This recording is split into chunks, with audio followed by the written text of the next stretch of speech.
Good evening and welcome to the show. It's been 3 years since the Easter Sunday attacks, where 260 people were killed, hundreds injured, and many are left grieving. We still wait until the ultimate perpetrators are brought to justice. Today, the body of Charminder Lakshan, who was killed when police opened fire on a group of protesters in Rambukkana, was laid to rest. Several others are undergoing surgery and treatment at hospital as of today. Meanwhile, the people's protest opposite the presidential secretariat in Colombo reached its 14th day.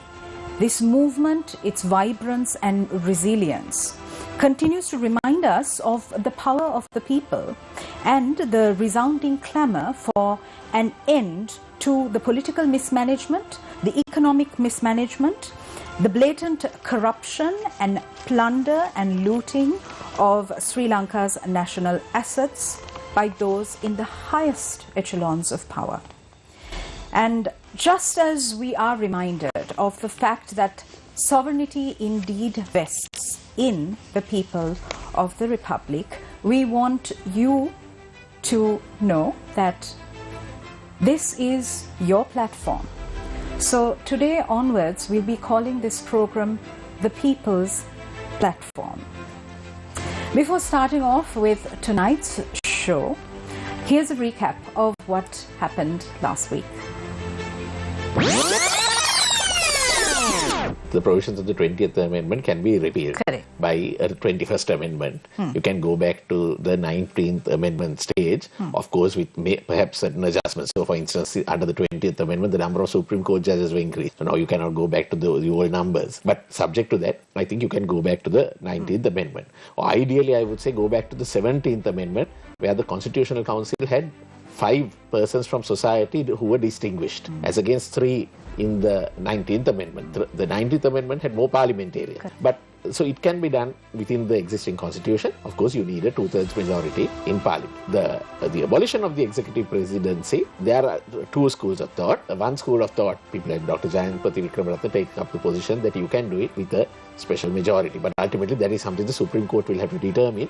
Previously, I think the Supreme Court has held in its determinations that where you touch on the executive powers of the presidency, that might go back, reflect on sovereignty of the people, and therefore you might need not only a special majority but a referendum. So any amendment will have to be, ultimately we'll have to go through that process in the Supreme Court, where the Supreme Court would have to determine. So there, the total abolition of the executive presidency, you might, in addition to a special majority in parliament, need a referendum. But again, that is something which has to be tested. Elected officials in Sri Lanka, people running for office, amongst others, have had to file asset disclosures, declarations of assets and liabilities. In the past, I've had the opportunity, using the legal mechanism that was set up from that and having to dig through some old gazettes, of accessing more than half of Parliament's asset declaration. And I can assure you that the information in those documents would be enormously important in the hands of the public at a moment like this, because people want that level of accountability.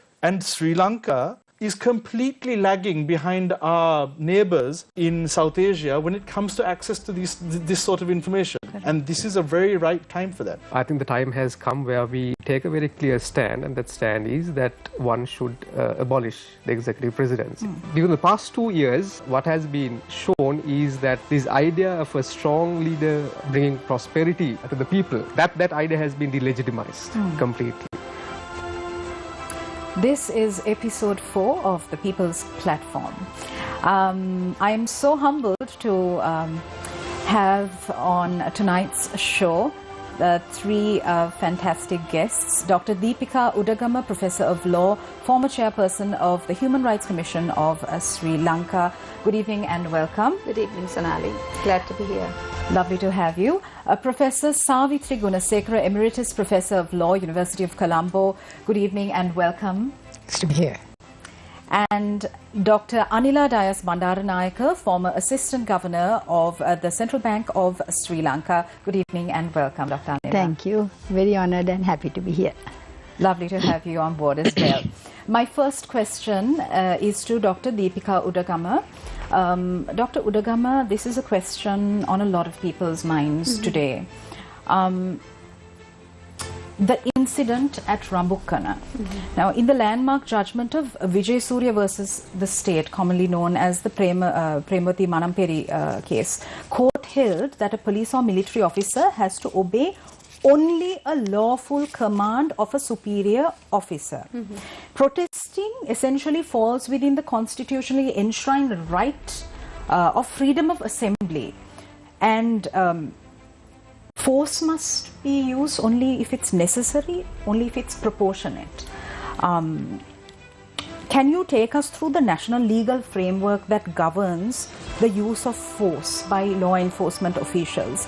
I read up on the international legal rules on the use of firearms, where in the 1990 UN Basic Principles says, in the dispersal of violent assemblies, if the assembly is violent, a law enforcement official may only use a firearm against a specific individual where this is necessary to confront an imminent threat of death or serious injury or a grave and proximate threat to life. In this backdrop, can you please educate us on what the law says? I think, well, just focusing on Rambukkana only is not very wise, because, you know, of course, the public is extremely alarmed by what happened. It should not have happened at all. But, I mean, if you look at the broader framework of the Constitution, especially at a time like this when people are finding it very difficult to meet their daily, you know, needs, freedom of expression, freedom of assembly, freedom of association are absolutely essential to voice those concerns and the grievances. In any event, any type of public assembly is protected under the Constitution unless there is a danger to, let's say, disruption of public order, public security, etc. Those grounds are given. And where the law enforcement officials are concerned, as you very rightly pointed out, it's very clearly stipulated in our case law in particular that force can be used only in a proportionate manner, and it should be justified. So in this particular situation, the inquiry, now I think the Human Rights Commission has commenced an inquiry, which is very good. We'll have to ascertain, because the police investigating their own misdeed, so to speak, is absolutely unsatisfactory. We've been asking for an ombudsperson for the police for a long period of time who comes from outside.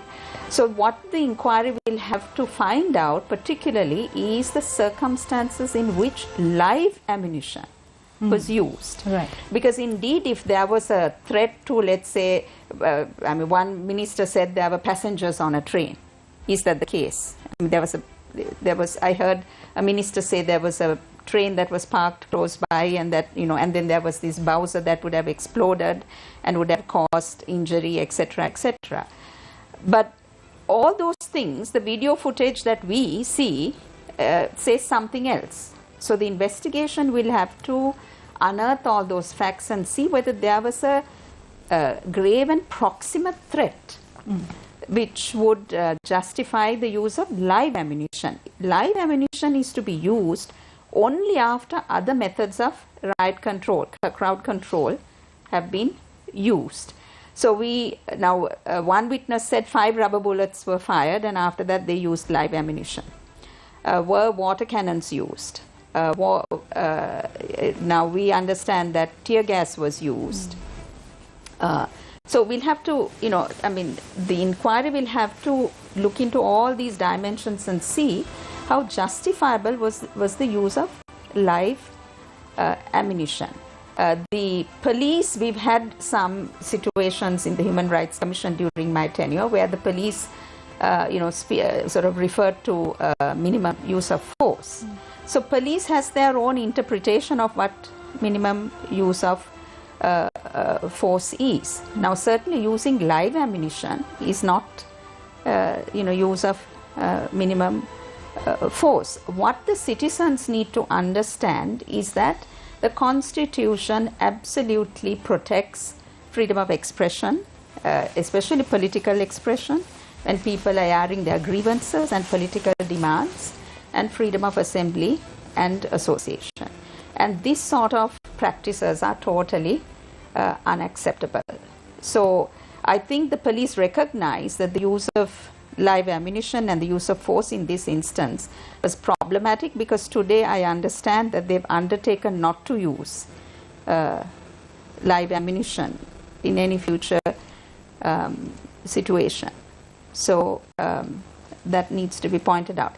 Finally, what I want to say is, you know, when you look at the situation unfolding in Sri Lanka, which has been unfolding during the past few weeks, this situation really has been violating a whole spectrum of rights, beginning with the agricultural fiasco, the fertilizer fiasco, which is about violating right to food and food security, right to occupation, the farmers' right to occupation.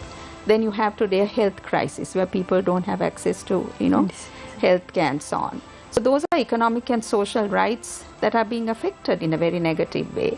And people need these civil and political rights to air those grievances. It is not then up to law enforcement to take this sort of a real cowboy type of, response to this sort of a situation. These are people, from what we understand, who have been waiting in line for 3 days to get fuel. So there has to be a completely, rethink about this situation. And anyway, an investigation will have to find out what exactly happened, who ordered this, and, under what circumstances live ammunition was used. Okay, thank you very much. Professor Savitri Gunasekara, an overwhelming clamor by the people who are protesting, the thousands of people who are protesting, has been for the resignation of the head of state. This has also been echoed in Parliament by the opposition parties. However, we seem to be at a kind of a deadlock situation where this resignation is not taking place on the basis, look, I have the mandate of the people. How do you view this? I think this is really the extremely serious situation we're in. We have this situation of national bankruptcy. We have all these problems, and yet we have a government and a president who say, we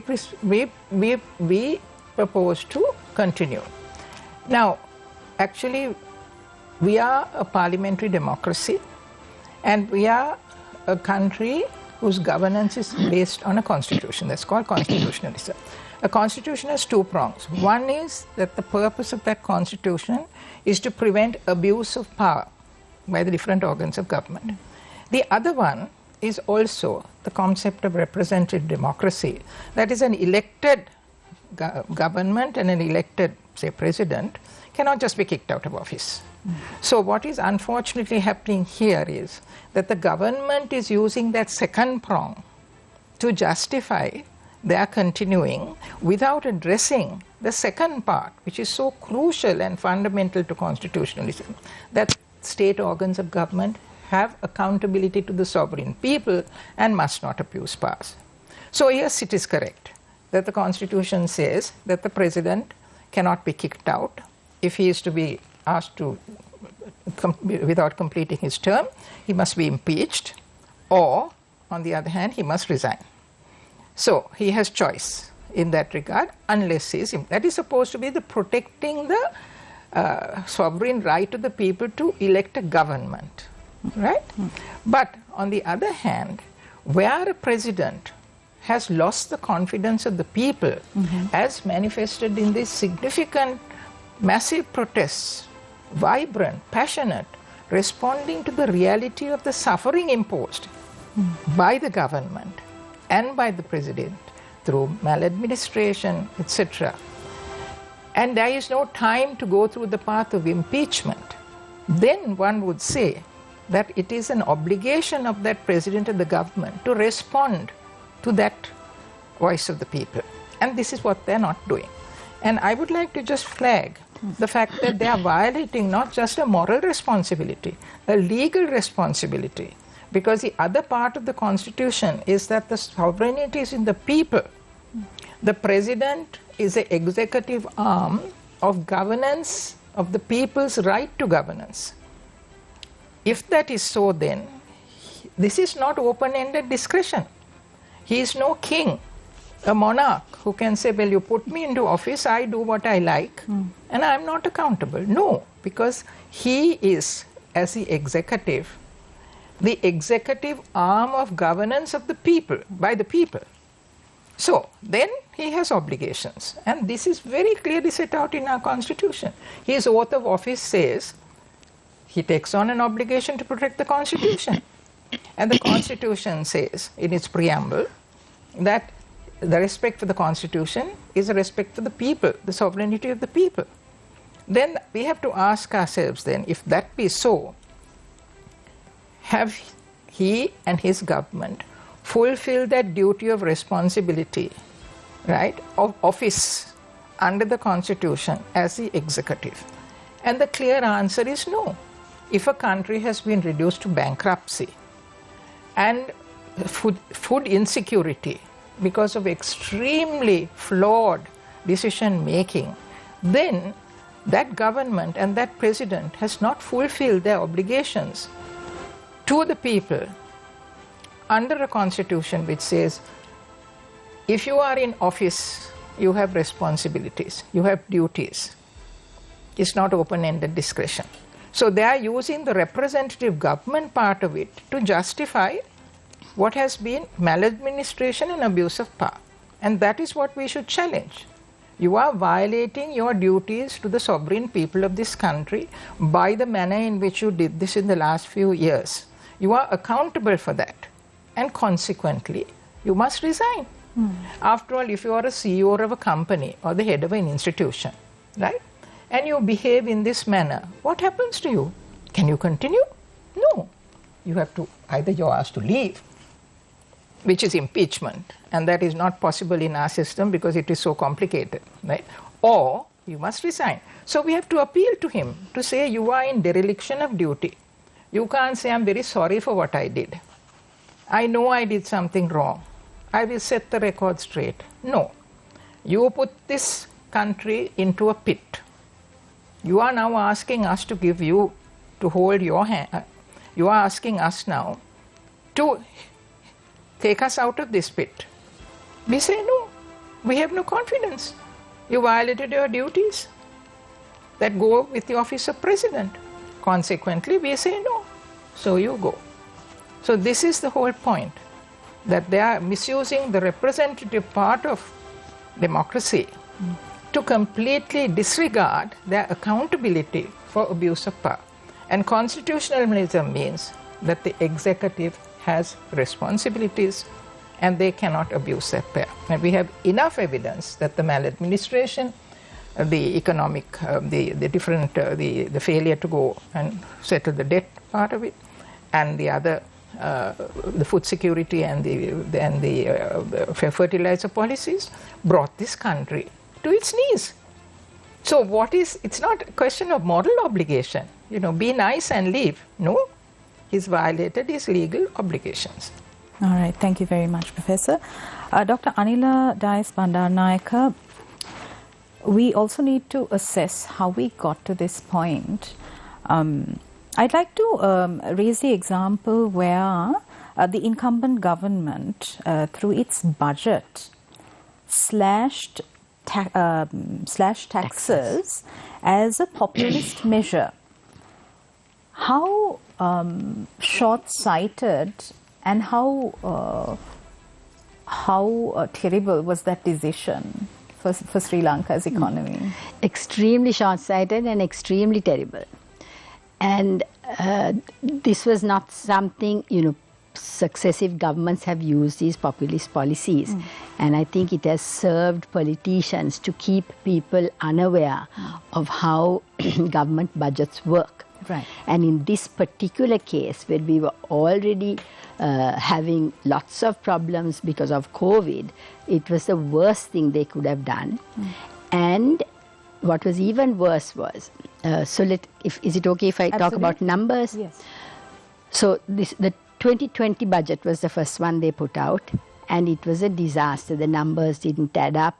It was utter rubbish, and I've said it in public fora. So then as time goes on, you can see that you are not collecting the revenue, but they never did anything to reverse and redress the problems. So in the 2020 budget, the revenue came down by about 50% from the usual levels.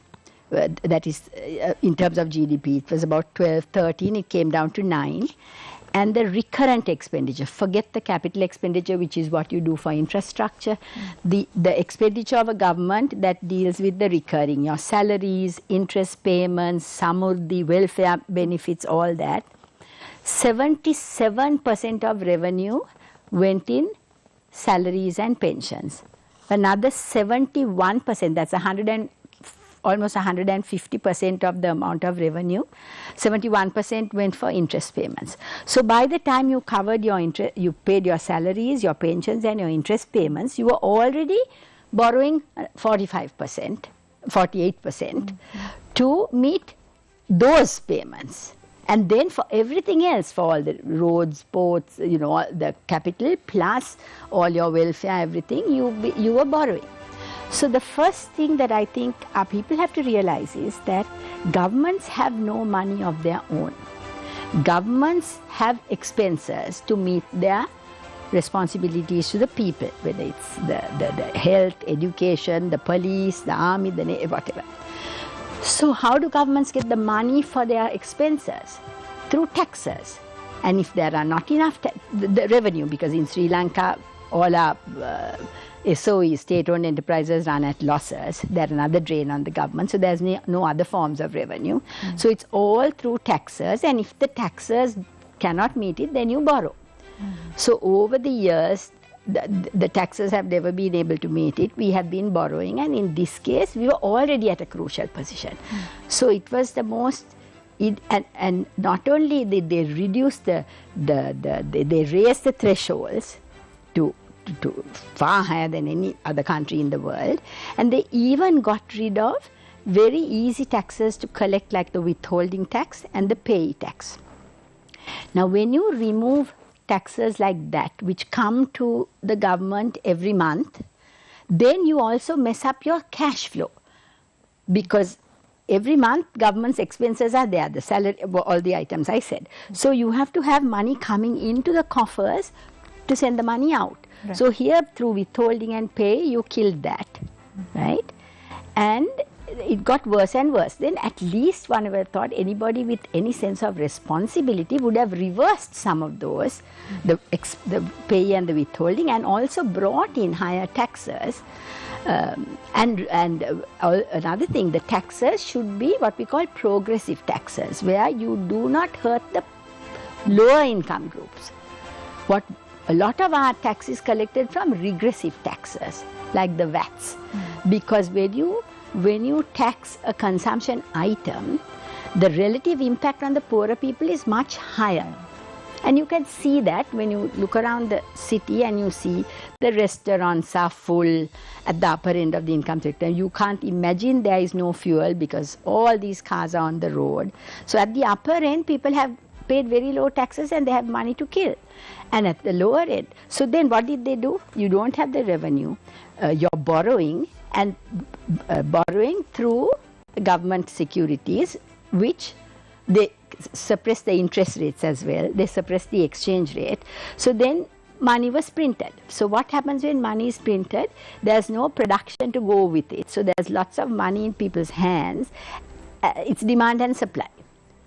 So the supply is down, the demand is high, so the prices go up. So it's a combination of things. Then even worse, so that's the monetary side was very poor. The fiscal side was very poor because without allowing adjustment through market mechanisms like raising interest rates and allowing the interest rate to be at a realistic rate, they used controls, licenses and controls. And then of course in this area of crony capitalism, the connected got the licenses, I mean the sugar scam, the garlic scam, all those things. So that you were basically pushing us deeper and deeper into the mire with no responsibility whatsoever for either alerting to the public what is happening or redressing it.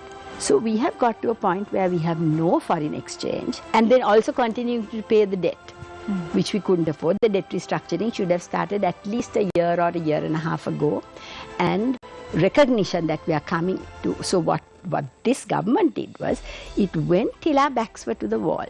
And we had nothing, there's no medicines for the right to health, right to food security, everything is messed up. And now we are then, there's also this concept, misconception about the IMF being a boogeyman and all that. Okay. The reason we have gone to the IMF is we urgently need what is called bridge financing, bridge short-term financing till we sort ourselves out to meet the immediate needs. People, the medicines, the essential foods, the electricity, which means fuel, transportation and cooking gas, and the intermediate goods for exports that require imports, and no dollars to do that. So unless we get that right fairly soon, it's not like giving handouts of food parcels. You have to allow people to get back to their economic activities. 60% of this economy, people are in what we call the informal sector. So when you have no fuel, all the transportation, the three-wheeler drivers, the vans that are taking kids to school, that's out. When you have no electricity, I mean the bakeries can't even produce bread because they don't know when the power cuts. When you don't have cooking fuel, all the little restaurants around the place, the big places will have their even that the generators can't work without diesel. So all of the healthy, thriving middle class that's in the informal, and then we won't even talk about the agriculture and the thing, has all been killed. So this bridge financing is critical. To get bridge financing, lenders have to have confidence in the government, and to have confidence you need somebody to support, and that is why the IMF enables you to build up your reputation as a worthy person for whom people will provide bridge finance. So basically it's a huge monetary and fiscal mismanagement, nothing to do with COVID where we are now. Thank you very much. After the break, let's also talk a bit about how we can move out of this rut that we're in. We'll continue the conversation right after this short commercial break.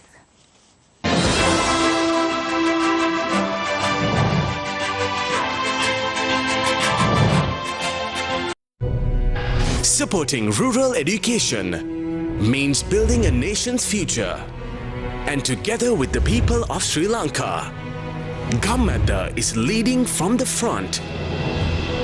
Development of preschools in Ramba Ava and Isin Basagama, both in rural Anuradhapura. A preschool developed in Attan Kadavala in the North Central Province.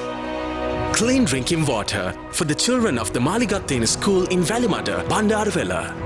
A library for the youngsters at the Kumbakoya Rural School between rural Polonnaruwa and Matale. Clean water for school children in Hambegamuwa, Munragala. Classrooms for students at the primary school in Ralapanava, Anuradhapura. The complete development of the Sindati Mata School in Kalpitiya, Puttalam. These are a few examples of Gammada's action and impact. Thanks to you, the people. Gammada. By the people, for the people.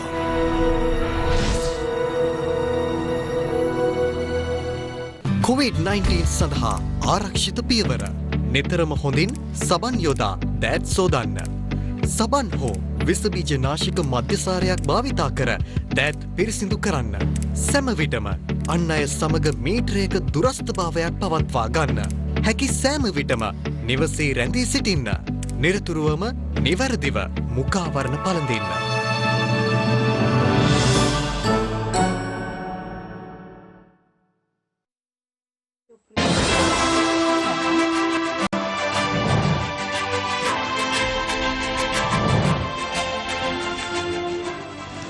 Welcome back. This is the People's Platform. I'd like to read out some of the tweets from this week. Shamira Atauda says, the majority have been very complacent for a long time. We're a hyper-individualistic society. Now, I wonder when this happened. As long as we're all right, then I'm sure someone somewhere, maybe an NGO, will look into it. I hope the change we are seeing is long-term. There's another tweet by Sachin Unambua, a bit of a lengthy tweet, but I'll try to read it through. If anything lasting were to come out of this awesome people's movement, let it be the humanization of politicians. As citizens of Sri Lanka, we should always remember that politicians are simply government servants. They are elected by the people to work for the people. We don't need to stand up when they walk into a room or fall at our knees in front of them. They are certainly not superstars and should not be given pride of place or chief guest status at awards nights and corporate events. Their wealth, like all of ours, should be made public and questioned. If someone earning 200K a month at your office rocked up in a new Prado, I'm sure eyebrows will be raised. So why not when a minister supposedly earning 200K does the same thing? Like us, they should be judged when in office. If I have to go through KPIs and reviews, I would expect someone making decisions on behalf of me to have to do the same thing. In fact, they should have the minimum qualification needed to apply for the job to begin with. Right. And then NK Ashok Baran says, sanitary pads taxed, cheese taxed, milk taxed, vegetables taxed, meat taxed, toiletries taxed. But luxury watches, jet skis, sailboats and golf clubs are not taxed. Ruki Fernando says, seeing these at Gotagogama today, Vatukara Janatavage Ananyatavaya, plantation workers' identity, Manava Garutvaya, human dignity, Pudgali Karanayat Erheva Illim, calls against privatization. So the boards held by these plantation workers say, give us a plot of land to stand, carrying the economy on our back for over 100 years. Don't privatize, peopleize. Our identity, our dignity. And to this, there's a comment by Evats who says, please educate the plantation community not to be a slave to politicians and to stand up for their rights. Maybe someone should teach them their legal rights. Their voice needs to be heard. And finally, a tweet by Professor Siri Hettige who says, democracy works for common good as long as decent human beings come into politics, or people cannot be duped by cynical politicians driven by naked self-interest.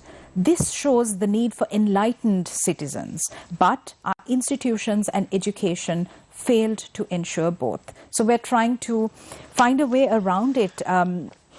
Professor Savitri, Gunasekara, this resurgence in rights awareness has been across the board. We see youth in Colombo, youth in villages, really wanting to grasp the nitty-gritties of the Constitution.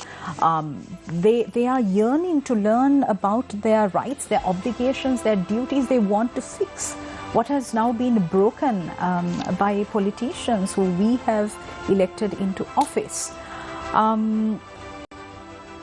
What do we do now? Where do we go from here? Well, I think the public protest born of suffering, human rights has actually emerged from suffering. You claim rights when you suffer. So here this is so. But I think the protesters also now need to understand, and we all need to understand, because we've lost this idea that public office goes with responsibilities, right? You are not elected to, politicians are not elected into power. They are elected into office. And if they are elected to public office, then there is a concept of responsibility to the people who voted.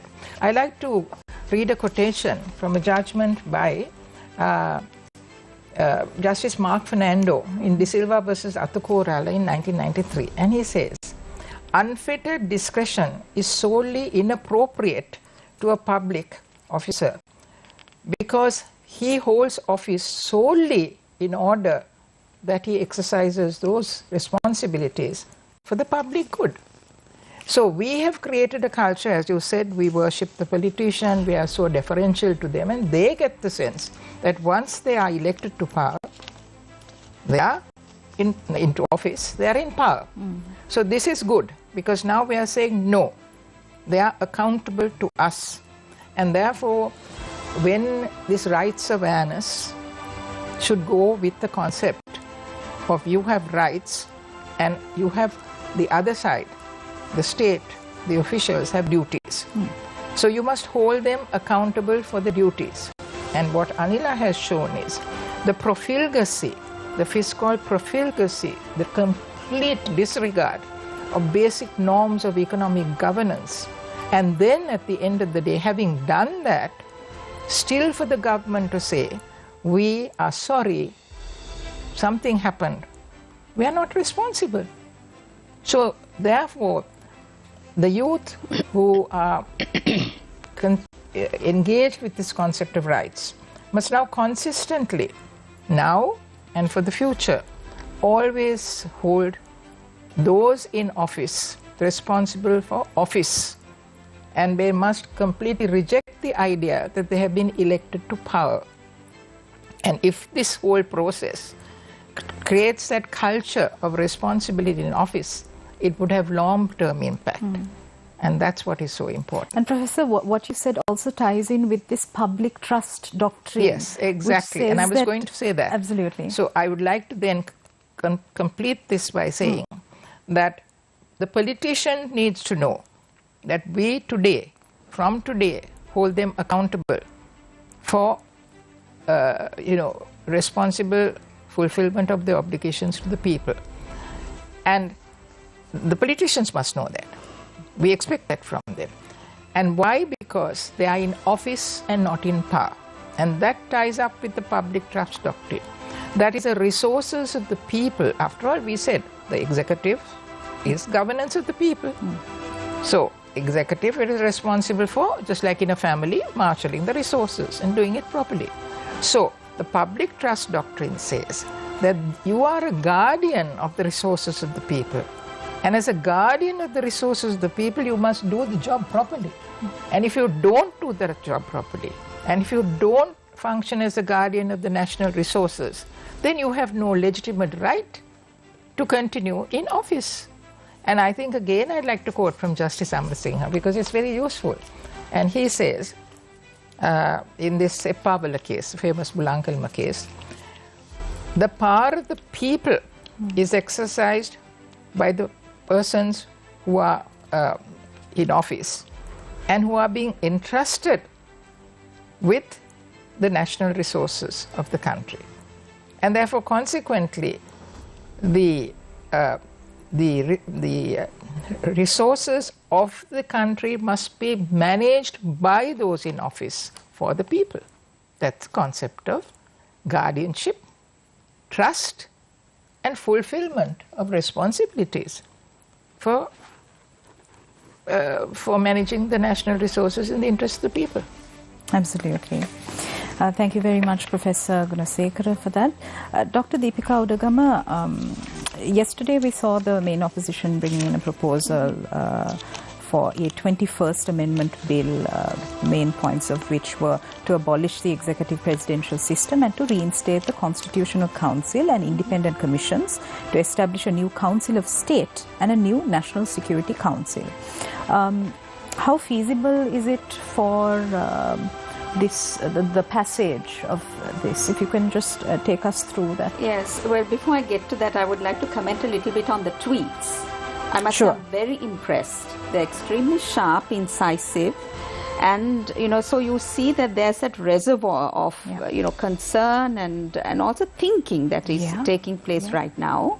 And so I always say that this is the silver lining in an otherwise extremely dark moment in the country's political history, because the citizen has come out. And that is what is absolutely important, because without that civic consciousness, we can't uphold democracy. Right. So speaking of the proposed 21st Amendment, actually there are now several proposals. Now I saw the former President Kumaratunga also has put forward some proposals. All of them are to the effect that the presidential system must go. And I completely agree. Because although we are talking about an economic crisis right now, the root cause of that is governance, a problem in governance. As Anila pointed out, it's completely a failure of governance in governance. And it's also a structural problem because of the executive presidency, the concentration of powers in one office, and then the 20th Amendment just made it absolutely almost sort of indecent, if I may use it. That sort of power does not belong in a democracy. Yeah.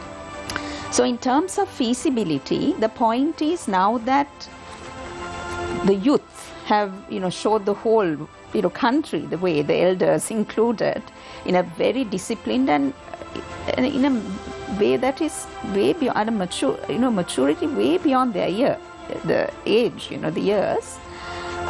Parliament now must be told, you are now the center of power. We have lost confidence in the executive.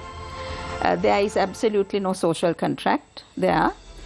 True, we elected him, but he's failed. So we have no social contract with the executive presidency. And as institutionally, also structurally, we have seen over the years, over the decades, the problems associated with the executive presidency. We now ask Parliament as the forum where people's representatives are present to now do the needful. So now counting of who has how many numbers of the seats and who has a majority, etc. I don't think we should focus on that. We should challenge parliamentarians and say, you were elected to uphold a constitution, as Professor Gunasekara said. You were elected to uphold what is good for the people. Now we want you to deliver the goods. We want you to somehow marshal 2/3 majority, ideally unanimously, and make sure that the executive presidency is abolished. Yes, the 19th Amendment in a much more reinforced manner should be enacted. The other councils will have to look into those as to, the powers, functions and so on. But at least those two features are absolutely essential. And to say that a parliamentary democracy will be restored, and that some form of sort of interim government or national government will be established for this purpose, so that confidence is there, in the people. It's true that the youth are saying 225 must go, +1. But we need to use the 225, because we can't have elections soon. Parliament cannot be dissolved under the current 20th Amendment till February next year. So all those things are there, those fetters. So the existing 225 must be challenged to perform. And they will have to deliver. Right. I mean, if they don't do it, they have absolutely no right hereafter, to represent the people. That has to be said. So counting of the numbers and asking, sort of, I see this tallying, who has a majority right now. There's only, I think, majority of 7 right now for the ruling party, etc. Those things are irrelevant. Because in the national interest, this has to be pushed. So we'll have to look at all the proposals that come forward.